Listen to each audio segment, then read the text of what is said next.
നമസ്കാരം. അതായത് ആളാവ നോക്കി മുൻ MLA പ്രീ ശ്രീനിജൻ അകത്തായി എന്ന് പറയുന്നതിന്റെ അർത്ഥം, അതായത് മലയാളം തുരുത്ത് ഒരു ഒഴിപ്പിക്കൽ നടപടി നടക്കുന്നുണ്ടായിരുന്നു. അതായത് മലയാളം തുരുത്ത് മേഖലയിൽ SC കോളനി ഉണ്ടായിരുന്നു. അവരൊരു 4-5 പേര് കുടികിടപ്പുകാരായിട്ട് ഒരു വസ്തുവിൽ താമസിക്കുന്നുണ്ടായിരുന്നു. അപ്പൊ അതിന്റെ വസ്തുവിന്റെ യഥാർത്ഥ ഓണർ 50 വർഷമായി കേസ് നടത്തി സുപ്രീം കോടതി വരെ പോയി. ഈ വസ്തു ഉടമയുടെ വസ്തുവാണ്, അതുകൊണ്ട് ഇവരെ ഒഴിപ്പിക്കണം എന്നുള്ള സുപ്രീം കോടതി ഓർഡർ ഇട്ടിട്ടുണ്ട്.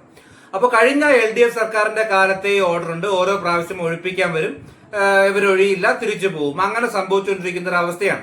അപ്പോൾ ഈ UDF സർക്കാർ അധികാരത്തിൽ വന്ന ഉടനെയും വീണ്ടും ഇവർ വന്നു. ആ സമയത്ത് ഈ 10 വർഷം കൊണ്ട് ഒന്നും ചെയ്യാതിരുന്ന ഈ LDFന്റെ അണികൾ, അതായത് കഴിഞ്ഞ 5 വർഷം MLA ആയിരുന്ന PV ശ്രീനിജനാണ്.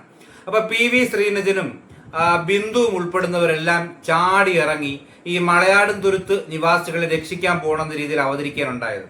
അപ്പൊ ഈ കഴിഞ്ഞ 10 വർഷം കൊണ്ട് അവർക്ക് ഒരു പരിഹാരം ഉണ്ടാക്കണ്ട, ഈ ഒരു മാസം വന്ന UDF സർക്കാർ ഇതെല്ലാം പരിഹാരം ഉണ്ടാക്കണം എന്നുള്ളതാണ് അവർ ആവശ്യം.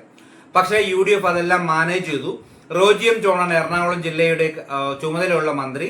അപ്പൊ റോജി എം ജോൺ എറണാകുളത്തെ ശക്തമായി ഇടപെട്ട് ഈ വസ്തു ഓണർ, അതായത് ജമ്മിയും അവിടെ കുടികിടപ്പ് നടക്കുന്ന നിവാസികളുമായിട്ട് ചർച്ച നടത്തി ഒരു തീരുമാനത്തിലെത്തി. അതായത് അവരിപ്പോ താമസിക്കുന്നിടത്ത് ഒഴിയുകയും ഈ വസ്തുവിന്റെ താഴെ അറ്റത്ത് ഇവർക്കെല്ലാം 5 സെന്റ് വസ്തു വീതം വിട്ടുകൊടുക്കുകയും ഈ 5 സെന്റ് വസ്തുവിലോട്ട് റോഡ് നിർമ്മിച്ചു കൊടുക്കുകയും കൂടാതെ 5 സെന്റ് വസ്തുവിൽ വീടും ഗവൺമെന്റ് നിർമ്മിച്ചു കൊടുക്കുമെന്നുള്ള ഒരു തീരുമാനത്തിലെത്തിയിട്ടുണ്ട്.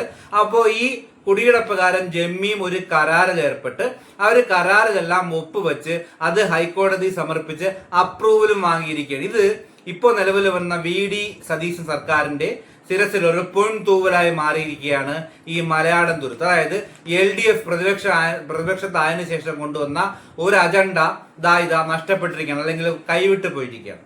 അപ്പോൾ നിങ്ങൾക്ക് ഇവർക്കും വീഡിയോ ഇഷ്ടമായി ലൈക്ക് ചെയ്യണം, സബ്സ്ക്രൈബ് ചെയ്യണം.